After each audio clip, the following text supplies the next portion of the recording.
The views expressed in this program do not necessarily reflect those of this station. Welcome to Insights into Northeast Michigan, a WBKB News public affairs program. Insights deals with the issues affecting those in the community, as well as Northeast Michigan and the state. And now, Insights into Northeast Michigan.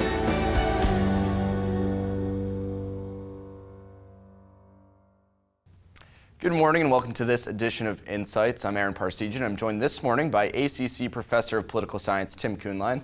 Tim, thank you for being here. Good morning. So let's talk a little bit about the federal budget, and there were some recent announcements going along with that.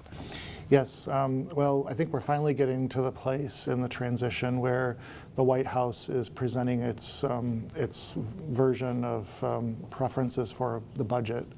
As we get into March and certainly into April, we're running up against deadlines, and of course Congress has to formally approve budgets. They have the power to authorize expenditures and so forth, but the President and the White House present their preferences, and then we reconcile many of these suggestions between the White House and Congress. So what we're seeing is the White House, now that the Office of Management and Budget Director Mick Mulvaney has been established, we're starting to see memos circulating about potential budgets and particularly cuts to reconcile books. And so let's talk a little bit specifically what these cuts would be. Well, we're getting a short list of some areas that have been long on the chopping block, particularly for Republicans. They tend to do with smaller programs. They tend to be pet peeve projects for certain groups.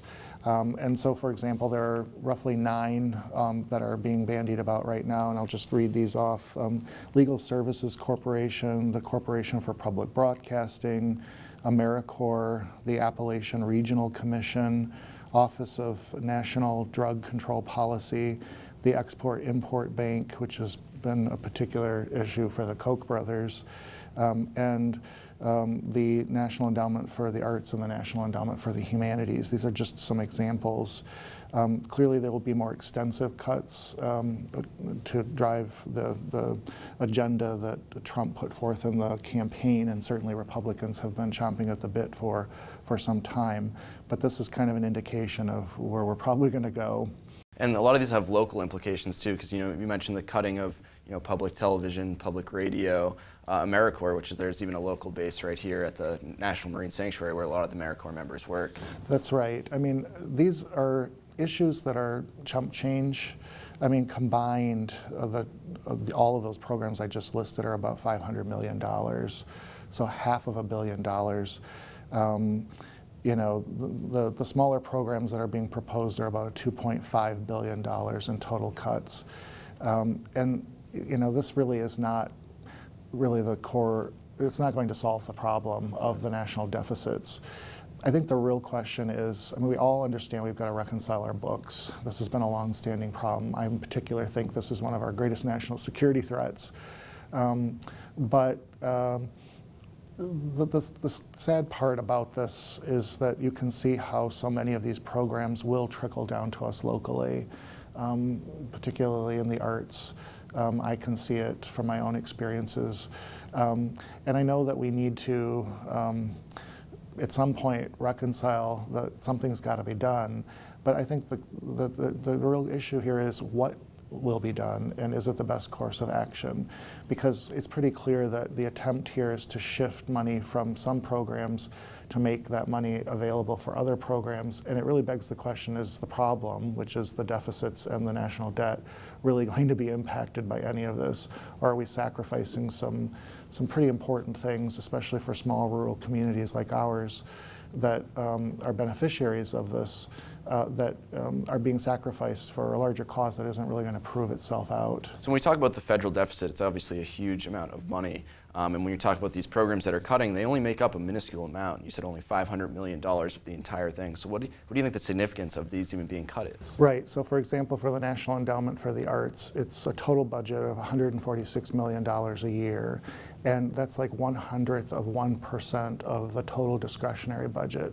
So when we're looking at a $2 trillion discretionary budget for federal operations in totality, and then another $2 trillion, if you lose sight of these numbers, $2 trillion for the mandatory programs like Medicare and Medicaid, Medicare and Social Security, as well as Medicaid, which is financed out of the withholding tax. We're looking at a total $4 trillion national budget. And so, you know, these smaller programs are obviously pennies. Every penny counts. But we're certainly not going to reconcile the national deficit or the national debt by just simply cutting these programs. And so when you say a $4 trillion budget, what exactly has to be done, really the scope of this deficit issue? Well, you know, we are running about $500 billion annual deficits.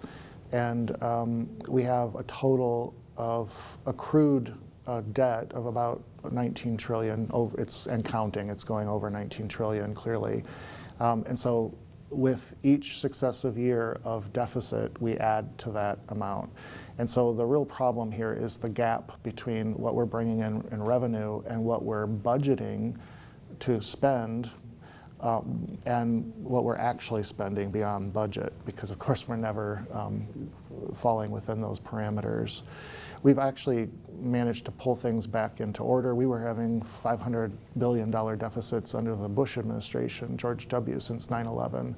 And then when the financial collapse occurred in 2008-9, we went into trillion-dollar deficits, and we've managed to get those under control.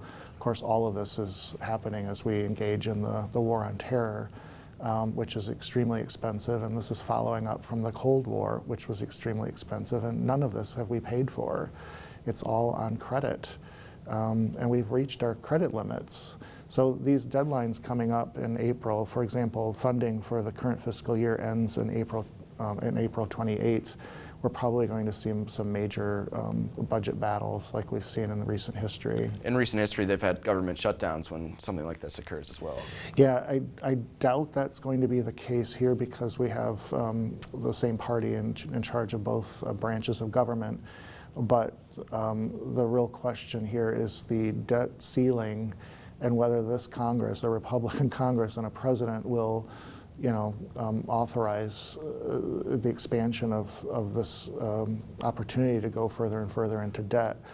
If they want to reconcile the books, which there's a lot of indication they will, how deep will these cuts have to be, and is it reasonable?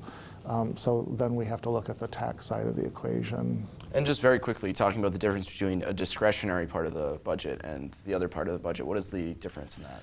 Well, the discretionary side is basic operations of the federal government. So the largest portion of the discretionary budget is for national defense. Our Defense Department is just around $600 billion. So it's almost half of, well, a quarter of the discretionary budget of $2 trillion.